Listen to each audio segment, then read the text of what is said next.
Hello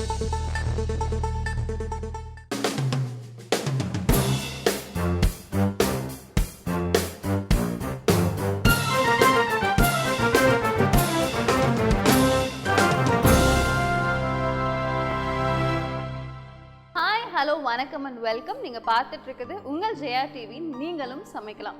நம்ம நிகழ்ச்சியில் ஒவ்வொரு வாரமும் உங்களுக்காகவே ஸ்பெஷலான ரெசிபிஸ் பார்க்குறது வழக்கம் இல்லையா? ஸோ இப்போ நம்ம இருக்கிறது இந்த ஃபெஸ்டிவல் சீசன். ஸோ ஃபெஸ்டிவல்னாலே சந்தோஷம், செலிப்ரேஷன்ஸ், இதோட சாப்பாடும் ரொம்பவே முக்கியமான விஷயம். ஸோ எல்லாருமே வீட்டில் வந்து இந்த ஃபெஸ்டிவல் சீசனில் நிறைய ஸ்பெஷலான ரெசிபிஸ் தான் நீங்களே ட்ரை பண்ணுவீங்க. ஸோ நம்ம நிகழ்ச்சியில் ஸ்பெஷலான ரெசிபிஸ் உங்களுக்கு கொடுக்கலன்னா எப்படி?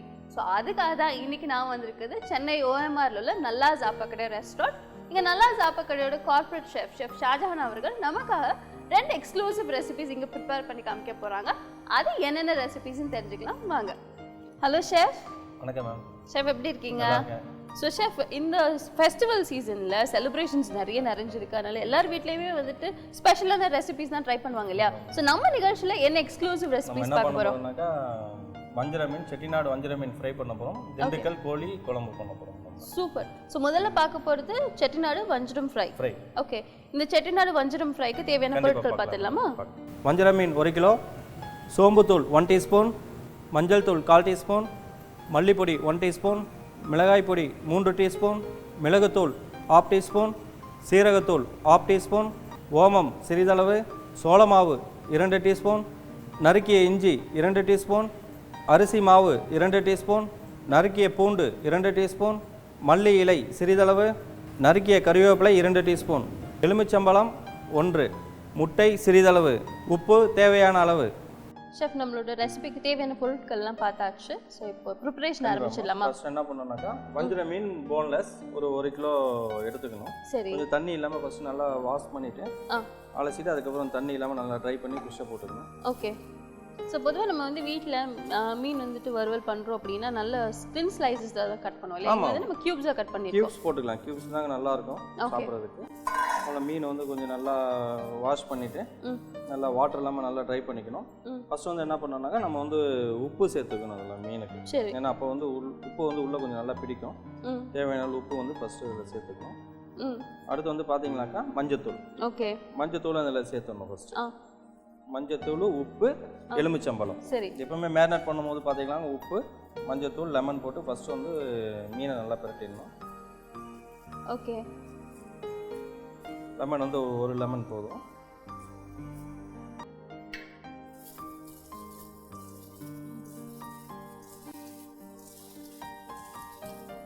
நல்லா பிரட்டியாச்சு. இப்போ அடுத்து வந்து என்ன பண்ண போகிறோம்னாக்கா, நம்ம இந்த இஞ்சி பூண்டு சாப் பண்ணது நான் தனியாக நறுக்கி வச்சுருக்கேன். ஒரு 2 ஸ்பூன் நல்ல பொடியாக நறுக்கணும். பொடியாக நறுக்கணும். அடுத்து இஞ்சி வந்து ஒரு 2 ஸ்பூன். சரி. அது கறிவேப்பிலை, பொடிசா நறுக்கின கறிவேப்பிலை சும்மா நறுக்கினா ஒரு 2 ஸ்பூன் போட்டு. ஓகே. அப்புறம் இது கூட நம்ம மல்லி தலையும் நறுக்கிறத நம்ம போட்டுக்கலாம். அடுத்து ஓமம் ஒரு 1/4 டீஸ்பூன். ஓகே. மிளகுத்தூள் ஒரு 1/2 டீஸ்பூன். அடுத்து வந்து சோம்புத்தூள் ஒரு 1 டீஸ்பூன், மல்லித்தூள் 1 டீஸ்பூன். அடுத்து வந்து மிளகாய் தூள் வந்து 3 டீஸ்பூன். Okay sir. பொதுவாக வந்து நம்ம வீட்டில் ஃப்ரை பண்ணும்போது இந்த மசாலா பொடி மட்டும் பண்ணுவாங்க. நம்ம வந்து சாப் பண்ண ஜிஞ்சர், கார்லிக், ஓமம், அது சீரகம், சோம்பு பொடி, பெப்பர் எல்லாமே சேர்த்துருக்கோம். அடுத்து வந்து சீரகத்தூள் வந்து ஒரு 1 டீஸ்பூன். எதுக்காக இவ்வளோ மசாலா நம்ம இதில் சேர்த்து பண்ணுறோன்னா, செட்டிநாடுனாவே ரொம்ப ஸ்பைசஸ் வந்து நல்லா காரமாக இருக்கும். அடுத்து வந்து ஃப்ளேவர் வந்து ரொம்ப அதிகமாக இருக்கும் செட்டிநாடு ஃபுட்டில் எல்லாமே. ஸோ அதனால தான் உங்களுக்கு இத்தனை ஸ்பைசஸ், அடுத்து வந்து ஃப்ளேவர்ஸ் எல்லாமே நான் அதில் வந்து சேர்த்துக்கிறேன். அதுக்கப்புறம் வந்து இந்த மீனோட இந்த மசாலா எல்லாத்தையும் சேர்த்து நல்லா பிரட்டிடணும். முதல்ல கொஞ்சம் தேவையான அளவு தண்ணி மட்டும் அதில் சேர்த்துக்கலாம். இந்த மசாலா பிடிக்கிறதுக்காக ரொம்ப தண்ணி மட்டும் நம்ம இதில் சேர்த்துக்கிறோம்.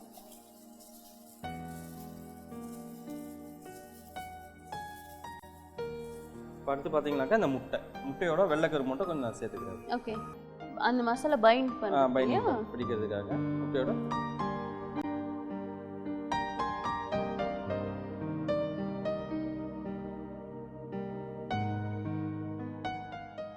ஷெஃப் பொதுவாக நம்ம இந்த பைண்டிங் பர்பஸ்க்கு முட்டை பயன்படுத்துகிறோம்ல ஷெஃப், ஏன் வெள்ளைக்கரு மட்டும் பயன்படுத்துகிறோம்? ஏன்னா முட்டையோட மஞ்சக்கரு வந்து சில பேருக்கு வந்து பிடிக்காது, ஸ்மெல் அடிக்கிற மாதிரி இருக்கும்ட்டு. மீட் ஐட்டத்தில் எல்லாமே வந்து எக்கு போட்டுக்கலாம். ஸோ வெஜிடேரியன் பண்ணும்போது என்ன பண்ணணும்னா கொஞ்சோண்டு கடலை மாவு மட்டும் சேர்த்துக்கணும். ஓகே, மசாலா போட்டாச்சு. இப்போ அடுத்து லாஸ்ட்டாக நம்ம என்ன பண்ண போகிறோம், அரிசி மாவு ஒரு 2 ஸ்பூன், அடுத்து சோள மாவு கார்ன்ஃப்ளவர் கிஸ்புக்காக சோள மாவு 2 ஸ்பூன் நம்ம இதில் லாஸ்ட்டாக சேர்த்து. மசாலா வந்து ரொம்ப லிக்விடாக இருக்கக்கூடாது, ஏன்னா உங்களுக்கு ஆயிலில் ஃப்ரை ஆகும்போது உங்களுக்கு வந்து சரியாக ஃப்ரை ஆகாது. சரி, மசாலா உங்களுக்கு தனியாக வந்துடும். ஸோ அதனால் ரொம்ப கொஞ்சம் நல்லா திக்காக இருக்காமல் மசாலா போட்டுக்கணும். இப்போ எல்லாமே மசாலா போட்டாச்சு. இப்போ இதுலேருந்து ஒரு 1 ஹவர் வந்து கொஞ்சம் நம்ம ஊற வச்சுட்டோமாக்கா அதுக்கப்புறம் ஃப்ரை பண்ணும்போது ரொம்ப நல்லாயிருக்கும். உப்பு காரம் எல்லாமே ஏறிடும். Okay chef. ஸோ இப்போ நம்ம ஷெஃப் ஷாஜஹான் அவர்கள் சொன்ன மாதிரி இந்த ஃபிஷ்ஷோட இந்த மசாலாலாம் சேர்த்து மேரினேட் பண்ணி வச்சுருக்கோம் இல்லையா, இந்த மிக்சர் வந்துட்டு நல்ல ஒரு 1 மணி நேரம் ஊறணும் அப்படின்னு சொல்லியிருக்காங்க. ஸோ அந்த மீன் வந்து ஒரு பக்கம் ஊறட்டும், அதுக்குள்ளேயே ஒரு சின்ன பிரேக் எடுத்துகிட்டு திரும்புவாங்க.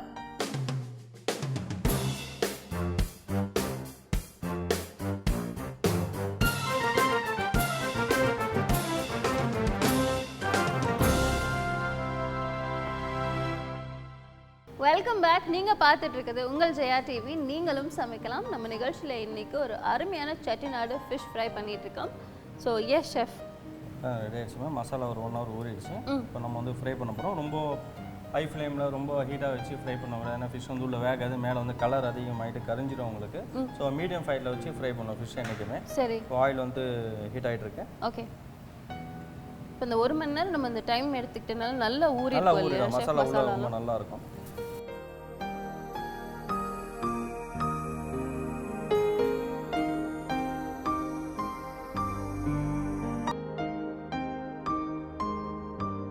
ஃபிஷ் வந்து ரொம்ப ரைஸுக்கு சைட் டிஷ் ரொம்ப நல்லாயிருக்கும். நார்மலாகவே இந்த டைப்பில் வந்து மசாலா போட்டுட்டு ஃப்ரை பண்ணி சாப்பிட்லாம். சரி சரி, கூட வந்து ஒரு மீன் சட்னி இல்லைன்னா ஒரு டொமேட்டோ சாஸ் அந்த மாதிரி வச்சுக்கிட்டா ஒரு ஸ்நாக்ஸ் மாதிரி கூட நீங்கள் சாப்பிட்லாம். ஓகே,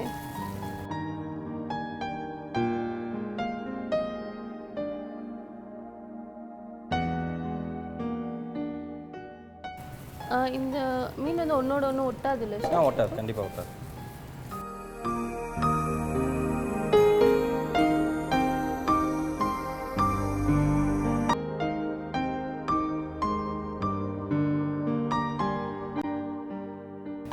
மீன் போட்டவொன்னே பிரட்டக்கூடாது. ஓகே, ஆகிடுச்சா அவங்க அது நல்லா ஃப்ரை ஆகும்.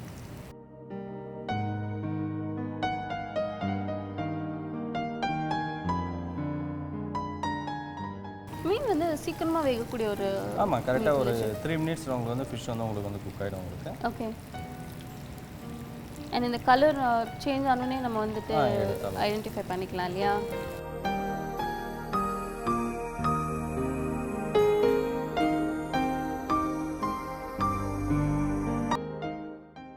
நம்ம நார்மலாக வீட்டில் சாப்பிட்ற ஃபிஷ் ஃப்ரை கம்பேர் பண்ணும்போது நிச்சயமாக நல்ல சேஞ்சாக இருக்கும். இந்த ரொம்ப நல்லா இருக்கும், சாப்பிட்றதுக்கு ரொம்ப நல்லா இருக்கும். எல்லாம் அந்த சாப்பிங் ஜிஞ்சர் கார்லிக் எல்லாமே சேர்ந்து சாப்பிடும்போது மீன் வந்து ரொம்ப நல்லா இருக்கும் சாப்பிட்றது. ஸோ இந்த முறையில் தான் வந்து செட்டிநாடு சைட்லாம் வந்துட்டு ஆமாம் எல்லாமே பண்ணுவாங்களா?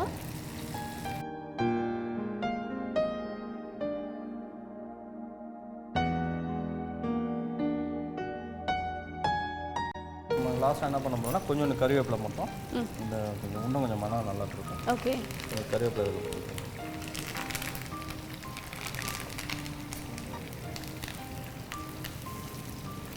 ஸோ இந்த கருவேப்பிலையோட வாசனையும் நல்லா வந்துட்டு ஃப்ரை ஆகிடுச்சு. நம்ம ஆஃப் பண்ணிவிட்டு நம்ம இது பண்ணலாம்.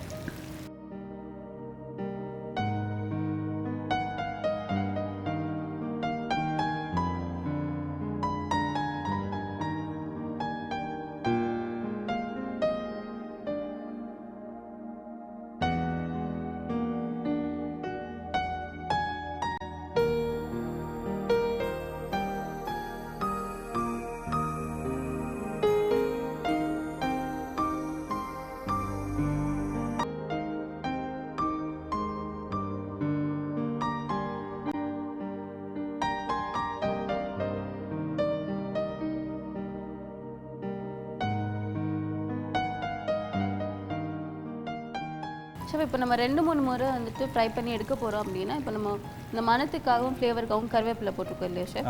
அது வந்துட்டு திரும்ப ஆட் பண்ணுமா ஒரு இருக்கிறத வச்சு அந்த ஃப்ளேவர் கிடைச்சிருமா ஷெஃப்? இல்லை இருக்கிறத வச்சு அந்த ஃப்ளேவர் கிடைச்சிடும்.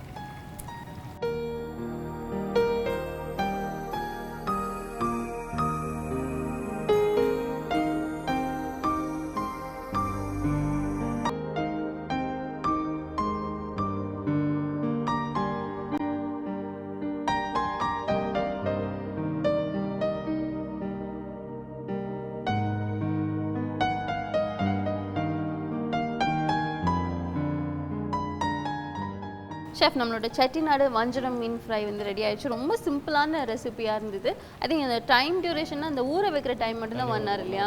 ஸோ மசாலா போடுறது ஃப்ரை பண்ணுறதுலாம் டக்குன்னு முடிஞ்சிருச்சு. ஸோ நல்ல ஒரு ரெசிபி பார்த்தாச்சு. அடுத்து என்ன ரெசிபி பார்க்க போகிறோம்? திண்டுக்கல் கோழி குழம்பு பண்ண போகிறோம். ஸோ திண்டுக்கல் கோழி குழம்புக்கு தேவையான பொருட்கள் பார்த்துடலாமா?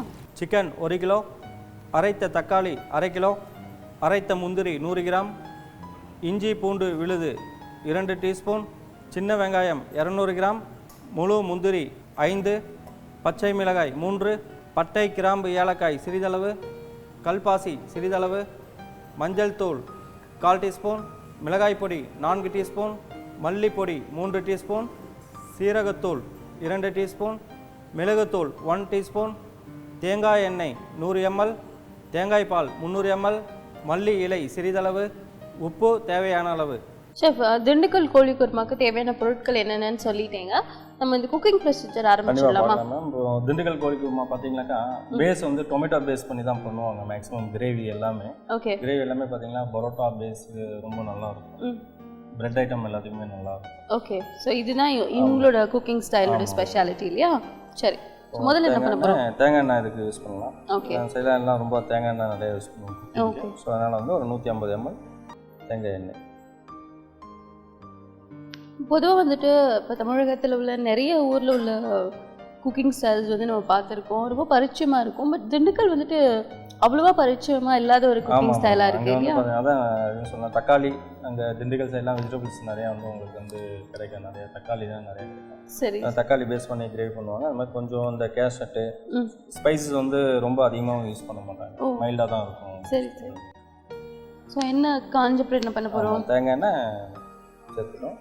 இப்போ அடுத்து வந்து பார்த்தீங்கன்னா பட்டை கிராம்பு ஏலக்காய். ஓகே, 2 பட்டை கிராம்பு ஏலக்காய் தாளிப்புக்காக. 2 பட்டை 2 கிராம்பு 2 ஏலக்காய். ஓகே,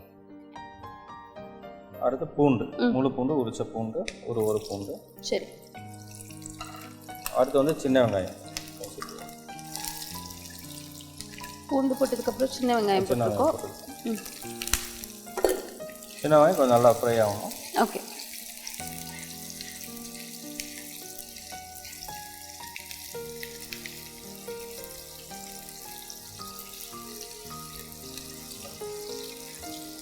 அடுத்து பார்த்தீங்கன்னாக்கா பச்சை மிளகாய். ஓகே சார், ஒரு 3 பச்சை மிளகாய் வச்சு. நீங்கள் சொன்னீங்க அவ்வளோவா காரம் இருக்காது சார், அதனால கம்மியாக வந்து மிளகாய் யூஸ் பண்ணுறோம். மிளகாய் போட்டுக்கிறோம். அடுத்து முழு முந்திரி பருப்பு. இப்போவே முந்திரி ஆட் பண்ணிடுறோம். ஃப்ரை பண்ணும்போது கொஞ்சம் பேஸ்ட்டும் கொஞ்சம் போடணும். சரி, சாப்பிட்றதுக்கு ரொம்ப நல்லாயிருக்கும். முந்திரி வந்து அந்த கிரேவியில் ரொம்ப நல்லா குக் ஆகிடும். சாப்பிடும்போது ரொம்ப நல்லா சாஃப்டாக இருக்கும், நல்லாயிருக்கும் சாப்பிட்றதுக்கு.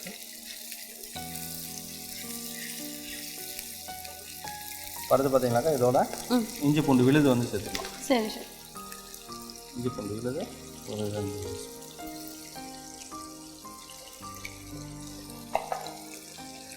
இஞ்சி பூண்டு விழுது அந்த எண்ணெயோட கொஞ்சம் நல்லா குக் ஆகணும். ஏன்னா அதில் இருக்க ரா ஃப்ளேவர் எல்லாமே கொஞ்சம் நல்லா போகும். அதனால கொஞ்சம் நல்லா குக் பண்ணிக்கணும்.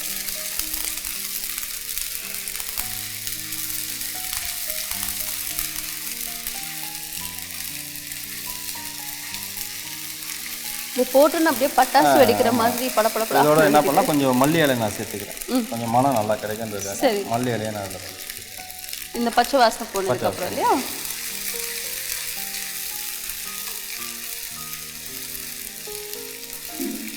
இதோட என்ன பண்ணுறோம்னாக்கா இந்த தக்காளி அரைச்சி வச்ச தக்காளி ஒரு 1/2 கிலோ இதுவும் நான் இதில் சேர்த்துக்கிறேன். ஓகே, தக்காளி வந்து கொஞ்சம் நல்லா அதில் குக் ஆகி அந்த ரா ஃப்ளேவர் போனதுக்கப்புறம் தான் நம்ம வந்து மசாலா சேர்க்கணும். ஏன்னா முதல்ல நம்ம மசாலா சேர்த்துட்டோம்னாக்கா என்ன ஆகுனாக்கா தக்காளி போட்டதுக்கப்புறம் உங்களுக்கு வந்து சரியாக வந்து அந்த இது வந்து குக் ஆகாது, உங்களுக்கு ரொம்ப டைட் ஆகிடும் கிரேவி.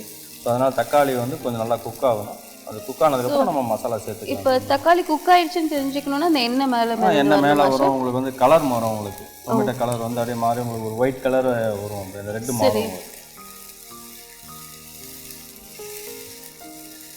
நம்ம எப்பவுமே கொஞ்சம் என்ன பண்ணுறோம்னாக்கா கொஞ்சம் தேவையான உப்பு வந்து கொஞ்சம் ஒரு பாதி உப்பு நம்ம சேர்த்துக்கிறோம். இப்போ தக்காளி ஊற்றியாச்சு. தக்காளி வந்து ஒரு 5 மினிட்ஸ் குக் பண்ணணும். தக்காளி குக் ஆனதும் மசாலா சேர்த்துக்கலாம். இப்போ தக்காளி வந்துட்டு இந்த நிறம் மாறி எண்ணெயெல்லாம் மேலே வந்துருச்சு மேம். இப்போ வந்து நம்ம இந்த மசாலா சேர்த்துக்கலாம். மிளகாய் பொடி ஒரு 3 டீஸ்பூன். ஓகே. மஞ்சத்தூள் ஒரு 1/4 டீஸ்பூன். சரி. அடுத்தது சீரகத்தூள் ஒரு 2 டீஸ்பூன். மல்லிப்பொடி ஒரு 3 டீஸ்பூன். ஓகே. மசாலா நல்லா மிக்ஸ் ஆகணும், நல்லா குக் பண்ணணும். அந்த மசாலா தக்காளியோட சேர்த்து நல்லா குக். ஆமாம், நீங்கள் சொன்னீங்கல்ல ஷெஃப், நல்லா குக் ஆகணும்னு.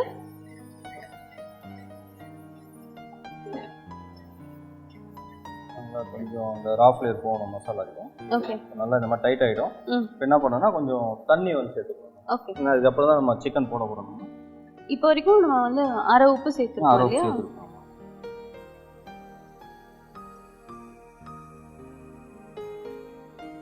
ரொம்ப தண்ணி ஊற்றக்கூடாது, கொஞ்சம் நம்ம திக்காக இருக்காமல் தண்ணி ஊற்றியாச்சு. ஓகே. அடுத்து வந்து என்ன பண்ண போகிறோம்னா இந்த தேங்காய் பாலும் நம்ம சேர்த்துக்கலாம். தேங்காய் பால், தண்ணி எல்லாமே நம்ம சேர்த்தாச்சு. சிக்கன் ஆட் பண்ணுறதுக்கு முன்னாடி நம்ம இவ்வளோ மசாலா, தேங்காய் பால் எல்லாமே சேர்த்துட்டோம். அடுத்து வந்து என்ன பண்ண போகிறோம், சிக்கனை போடுறோம். ஓகே.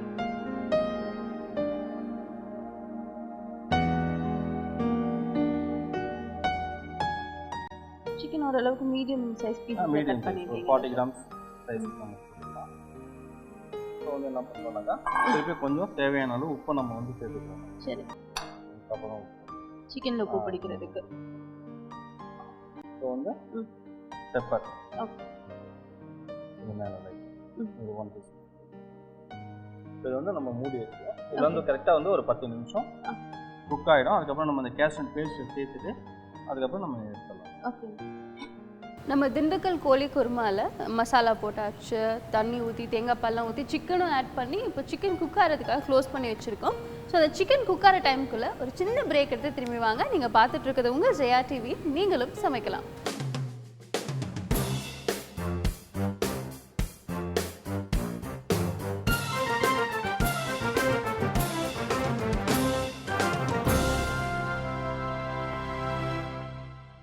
Welcome back. நீங்கள் பார்த்துட்டு இருக்குது உங்கள் ஜெயா டிவி, நீங்களும் சமைக்கலாம். நம்ம நிகழ்ச்சியில் இன்னைக்கு திண்டுக்கல் கோழி குருமா செஞ்சுட்டு இருக்கோம். ஸோ ஷெஃப், நம்மளோட ப்ரிப்பரேஷன் ப்ராசஸ் வந்து சிக்கன்லாம் போட்டு வேக வச்சிருந்தோம் இல்லையா? சிக்கன் வந்து குக் ஆகிடுச்சு. நம்ம என்ன பண்ண போகிறோம், லாஸ்ட்டாக வந்து இந்த கேஷ்நட் பேஸ்ட், அரைச்ச கேஷ்நட்டு ஒரு 100 கிராம். இது என்ன இன்னும் நல்லா டேஸ்ட்டு கொடுக்கும். அந்த கிரேவி வந்து இன்னும் நல்லா திக்காகும். இது எப்படி ஷெஃப் நம்ம வந்து பேஸ்ட் பண்றோம்? வறுத்துட்டு பண்ணணுமா இல்ல அப்படியே கேஷ்யூ அப்படியே என்ன பண்ணனும்னா பாயில் பண்ணிடணும். பாயில் பண்ணுமா? பாயில் பண்ணிட்டு வாட்டர் ஊத்தி பாயில் பண்ணிட்டு ஸ்ட்ரெயின் பண்ணி அதுக்கப்புறம் தேவையான அளவு கொஞ்சம் தண்ணி மட்டும் லைட்டா ஆட் பண்ணிட்டு மிக்ஸில வந்து பேஸ்ட் பண்ணி அப்பதான் நல்லா வந்து உங்களுக்கு வந்து திக்கான ஒரு பேஸ்ட் கிடைக்குது இல்லையா? சரி, நல்லா இந்த மாதிரி திக் ஆயிடும். சரி, இதுல வந்து ஒரு 2 நிமிஷம் நம்ம வந்து அப்படியே கொஞ்சம் கொதிக்க விட்டு இறக்கிடலாம். ஓகே. இந்த கிரேவி வந்து ரெடி பண்ணிட்டு அப்படியே வச்சுக்கலாம். கெட்டு போகாது. ஒரு 2 நாளைக்கு கூட நம்ம ஃப்ரிட்ஜில் வச்சு சூடு. ஓ அப்படியா? சரி. நான் கேஷ்நட்டு தான் ஆட் பண்ணியிருக்கோம். தேங்காய் போடல, தேங்காய் பால் ஊற்றிருக்கோம். அது ஒன்றும் இதாகாது. ஓகே. ஸோ இந்த கிரேவி வந்துட்டு சாப்பாட்டுக்கு பிரெட்டுக்கு அதாவது சப்பாத்திக்கு பரோட்டாக்கு ரொம்ப நல்லா இருக்கும். ரைஸுக்கும் சேர்த்துக்கலாம். இட்லி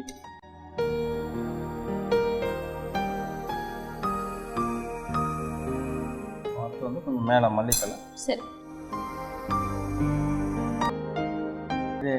ஓகே. இப்போ ஆஃப் பண்ணிடலாம். கிரேவி வந்து உங்களுக்கு அந்த மாதிரி திக் ஆகிடும். ஆமாம், நல்லா திக்காக மேலே வந்து அந்த லைட்டாக அந்த ஆயில் கூட வந்துடும்.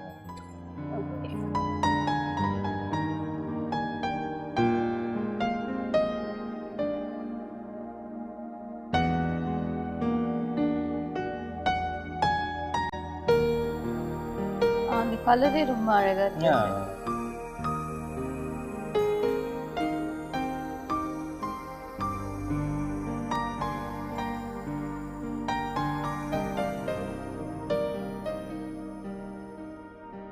ஷெஃப், திண்டுக்கல் கோழி குருமா ரெடி பண்ணீங்க, பிளேட்டிங்கும் பண்ணிட்டீங்க, சூப்பராக இருக்குது. இந்த மாதிரி ஒவ்வொரு வாரமும் வண்டர்ஃபுல் ரெசிபிஸ் எங்கள் கூட ஷேர் பண்ணுறதுக்கு ரொம்ப ரொம்ப நன்றி ஷெஃப். ரொம்ப நன்றி.